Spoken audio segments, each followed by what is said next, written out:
A lifetime of quiet dignity, a soul etched with the wisdom of a century, now faced an unexpected storm. A moment of vulnerability, a silent plea for respect, met with a roar of contempt from those who understood nothing of honor. After listening to the whole story, you will definitely share your opinion in the comments. The diner buzzed with the lunchtime rush, a symphony of clinking cutlery and hushed conversations. Sunlight, filtered through the greasy window panes, cast long, distorted shadows across the checkered floor. In a secluded booth, near the back, sat Eleanor Vance, a woman whose eyes held the depth of 1,000 untold stories. Her 90 years had etched delicate lines around those eyes, but they still sparkled with an undimmed spirit. Her silver hair, meticulously pulled back, was covered by a small, unassuming cap, a simple piece of fabric that belied the weight of history it represented. She held an old rotary phone to her ear, the kind with a reassuring weight and the tactile click of the dial. Her voice, though softened by age, carried a quiet strength as she spoke into the receiver, a private conversation unfolding amidst the public hum. She was trying to sort out an issue with her pension, a bureaucratic maze that tested even her formidable patience.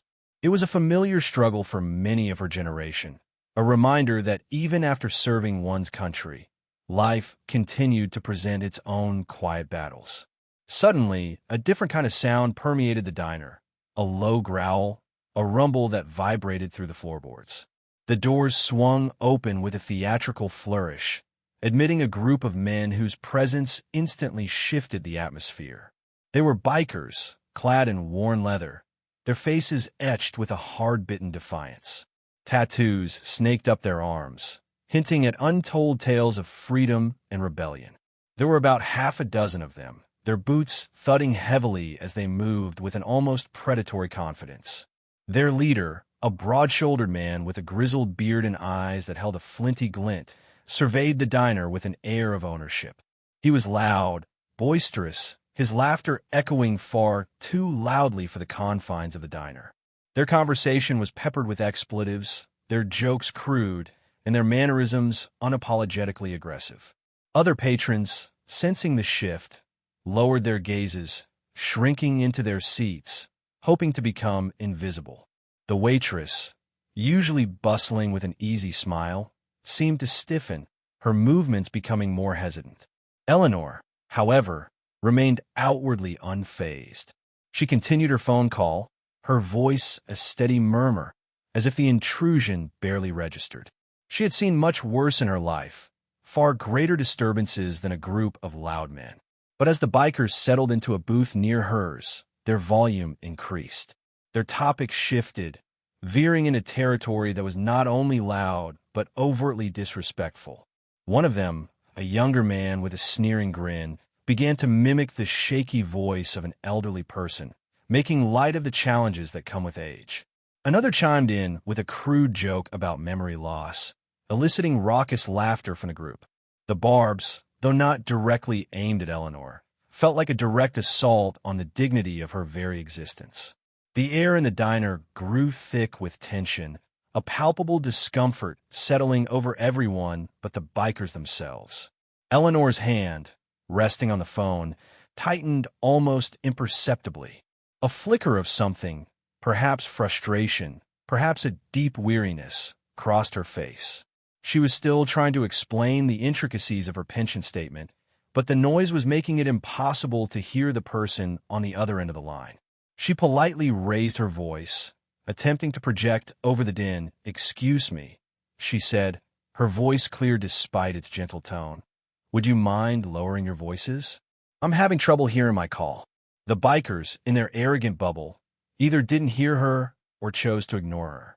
Their laughter only intensified, their voices growing louder, as if to drown out her polite request. The leader, catching a snippet of her words, turned his head slowly, his eyes narrowing. He assessed Eleanor with a dismissive glance, his gaze lingering on her unassuming cap, a silent judgment passing between them. He then turned back to his companions, a smirk playing on his lips, and made a comment about old folks being sensitive. The jibe, though indirect, was sharp, and it landed with the weight of intentional cruelty. It was a calculated disrespect designed to assert dominance, to remind her of her perceived place in their boisterous world. Eleanor's jaw tightened. She had lived a life of quiet strength, of enduring hardship without complaint. She had faced true danger, true sacrifice, and she had done so with unwavering resolve. To be met with such casual disdain, such open mockery, by men who seemed to understand nothing of service or respect, was an affront. The injustice of it, the sheer thoughtlessness, began to prick at a deep-seated part of her. It wasn't about her personally, it was about the disregard for something larger, something sacred. She took a deep breath, her grip on the old phone tightening further. The conversation on the other end was now completely lost amidst the escalating noise and derision. The polite request had been met with disdain, and now a subtle shift was occurring within Eleanor. A quiet resolve, an unyielding spirit that had seen her through the darkest of times, was beginning to stir. Eleanor's hand, now trembling slightly not from fear, but from a burgeoning indignation, lowered the phone. She hadn't hung up. The line was still open, a silent witness to the escalating disrespect. The woman on the other end, no doubt perplexed by the sudden silence, would be wondering what had happened. But Eleanor's focus had narrowed, sharpened by the blatant disregard she was experiencing. Her eyes, which had held a gentle warmth just moments before, now flickered with a steely resolve that belied her age. It was a look that had been forged in the crucible of war, honed by years of quiet resilience. And it was a look that the boisterous bikers, lost in their own self-importance, utterly failed to recognize. They continued their taunts, their voices growing bolder, their laughter more grating.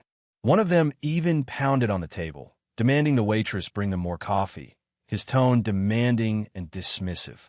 The leader, observing Eleanor's quiet posture, mistook her stillness for submission. He leaned forward, a sneer twisting his lips. "What's the matter, Grandma?" he slurred, his voice dripping with condescension. "Can't hear your bingo numbers over the real men talking?" His companions roared with laughter, a crude, guttural sound that seemed to mock the very air in the diner. The scene was an open humiliation, a public spectacle designed to diminish an elderly woman for their own twisted amusement.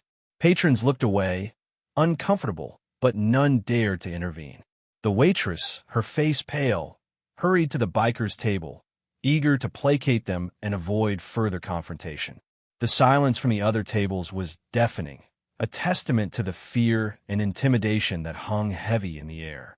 But Eleanor, beneath her outwardly calm demeanor, was far from defeated. This wasn't just about a noisy diner or a ruined phone call. This was about something deeper, something fundamental: respect. The cap on her head, simple as it was a subtle symbol, a silent testament to a life of duty and sacrifice. These men, with their loud bravado and their crude humor, were not just disrespecting an old woman. They were disrespecting a generation, a history, a legacy. The embers of a long-dormant fire began to glow within her. She had seen men like them before, men who thought their strength gave them the right to trample on others, men who mistook arrogance for power. And she had faced them down then, too, not with violence, but with an unwavering moral authority, with a slow, deliberate movement that commanded more attention than any shout. Eleanor finally took the phone from her ear, but instead of hanging up, she pressed a button on the side. It was a speakerphone function, a small, modern concession on an otherwise antique device. Her fingers, gnarled with age but still surprisingly nimble, moved with purpose. A faint click echoed through the sudden hush that fell over the diner. Even the bikers, startled by the unexpected sound, paused their raucous conversation.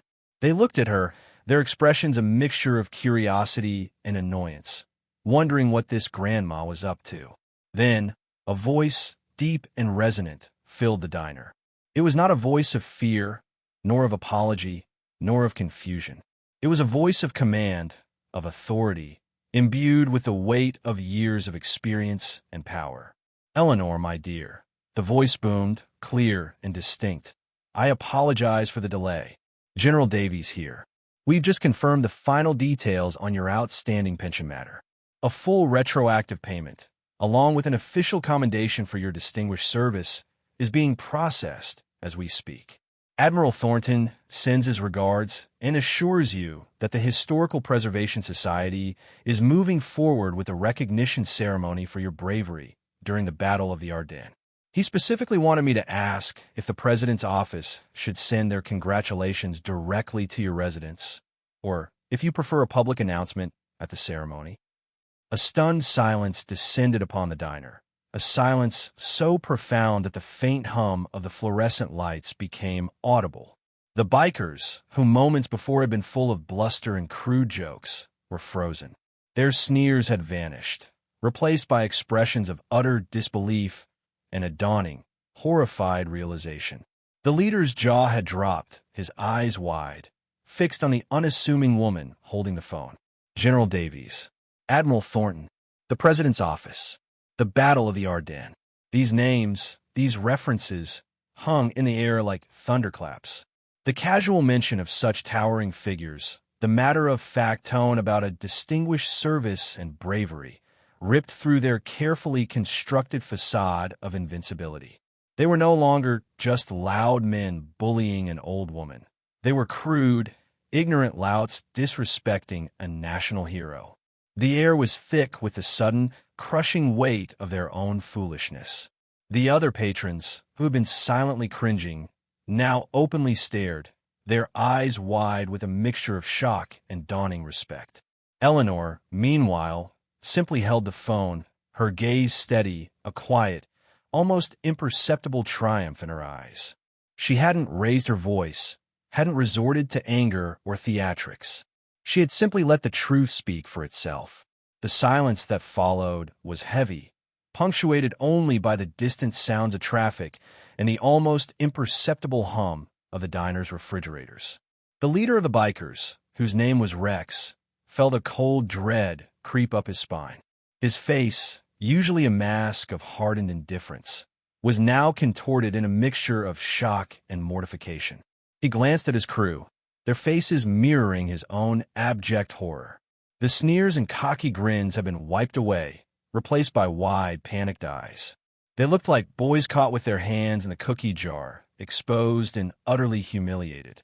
The casual bravado that had filled the diner moments ago had evaporated, replaced by a suffocating sense of shame. They hadn't just picked on an old lady. They had unknowingly insulted someone of immense stature, someone whose very existence was a testament to the nation's history and its highest ideals. The weight of their error pressed down on them, crushing their arrogance. Eleanor, still holding the phone, her hand steady, slowly met Rex's gaze. There was no triumph in her eyes, no gloating. Instead, there was a profound disappointment, a sadness for the ignorance that had led to this moment. She saw not just a group of crude men, but individuals who had clearly lost their way, who had forgotten the very essence of respect and honor. Her silence spoke volumes, a more potent rebuke than any shouted words could have been.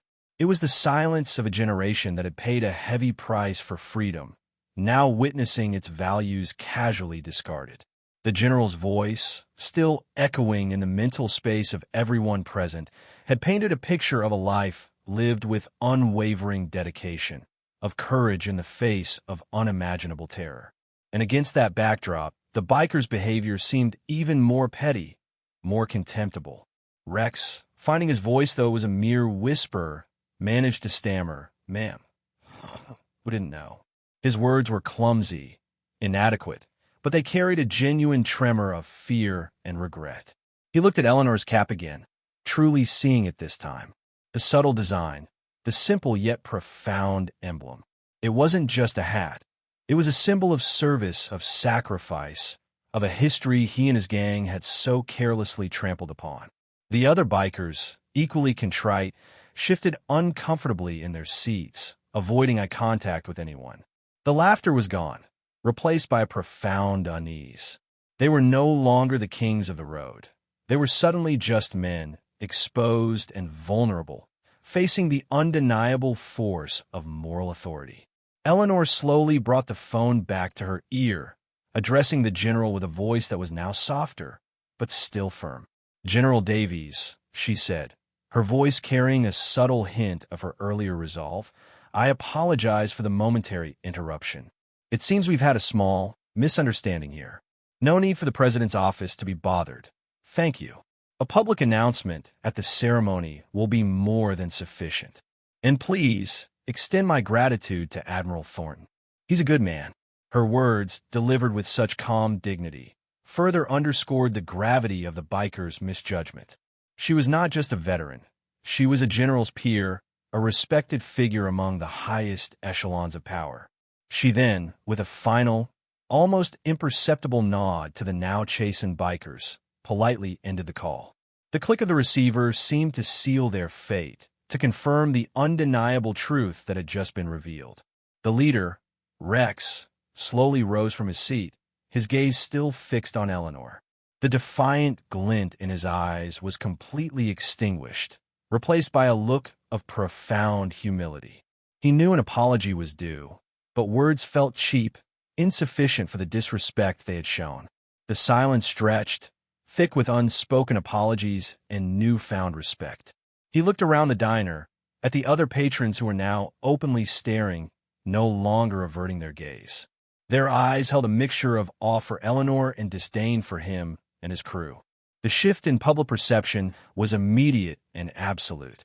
Rex finally found his voice, a low rumble that was a stark contrast to his earlier booming arrogance. "Ma'am," he began, his shoulders slumping, "we were wrong. Terribly wrong.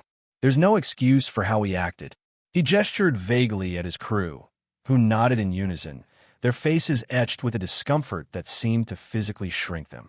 "We didn't know who you were, what you represent." He looked at her cap again, then at her steady gaze, and then down at his own worn leather vest, suddenly feeling the weight of its insignificance. The roar of his motorcycle, usually a source of pride and power, now seemed like an empty, childish noise. Eleanor slowly stood up, her movements deliberate and graceful despite her age. She looked at Rex, and then at each of the bikers, her eyes holding a complex mix of sorrow and understanding. "Knowing is not always the prerequisite for respect, young man," she said, her voice still quiet but carrying an undeniable authority that resonated through the now silent diner. "Respect is a choice. It's something you offer freely, especially to those who have come before you, those who have built the very ground you stand on." Her words were not an attack, but a gentle yet firm lesson, delivered with the weight of experience. She wasn't seeking an apology for herself, but for the principle that had been violated. The air in the diner felt charged, every eye fixed on the interaction. Other patrons, who had been holding their breath, now exhaled softly. The waitress, who had retreated to the counter, watched with wide eyes. This was more than just an old woman confronting some rude bikers. It was a living history lesson unfolding before their very eyes, a profound moment of reckoning. Rex, visibly humbled, stepped forward, his hand slowly reaching for his head.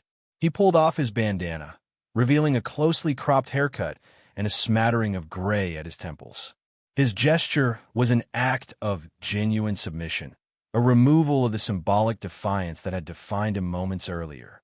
The other bikers, seeing his lead, followed suit, their own bandanas and hats coming off, revealing equally subdued expressions. "Ma'am," Rex said again, his voice cracking slightly, "we're truly sorry. We honor your service. We truly do." He looked down at his boots, unable to hold her gaze, the weight of his earlier words and actions pressing down on him. The contrast between his earlier boisterous self and his current humble demeanor was stark, a testament to the power of Eleanor's quiet presence and the unexpected revelation. The transformation was complete. The tough exterior had crumbled, revealing a flicker of something human beneath. Eleanor simply nodded, a small, almost imperceptible dip of her head. It was not a gesture of forgiveness, but of acknowledgement. She had made her point, not with anger or retribution, but with truth and dignity.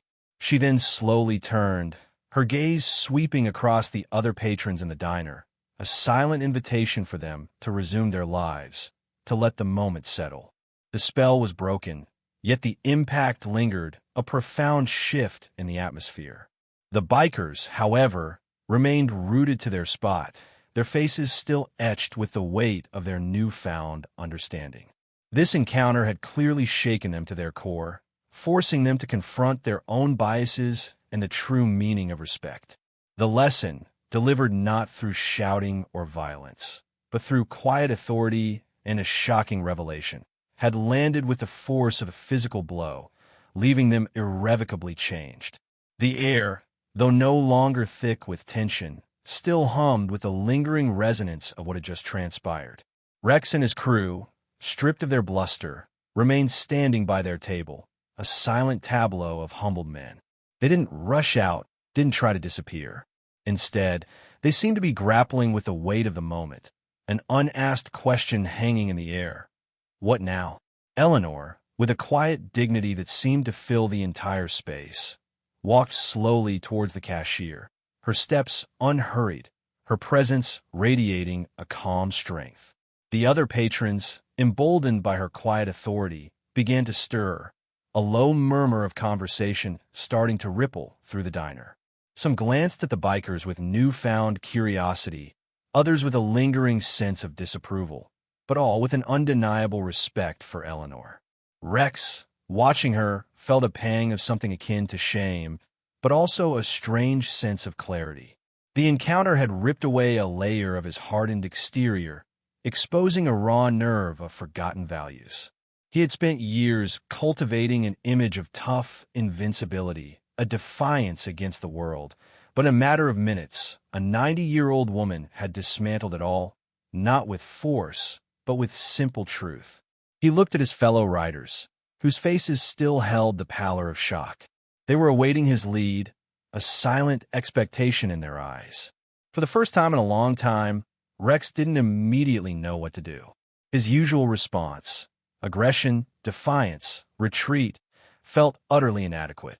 As Eleanor reached the counter and quietly paid for her meal, Rex found his legs moving, almost involuntarily.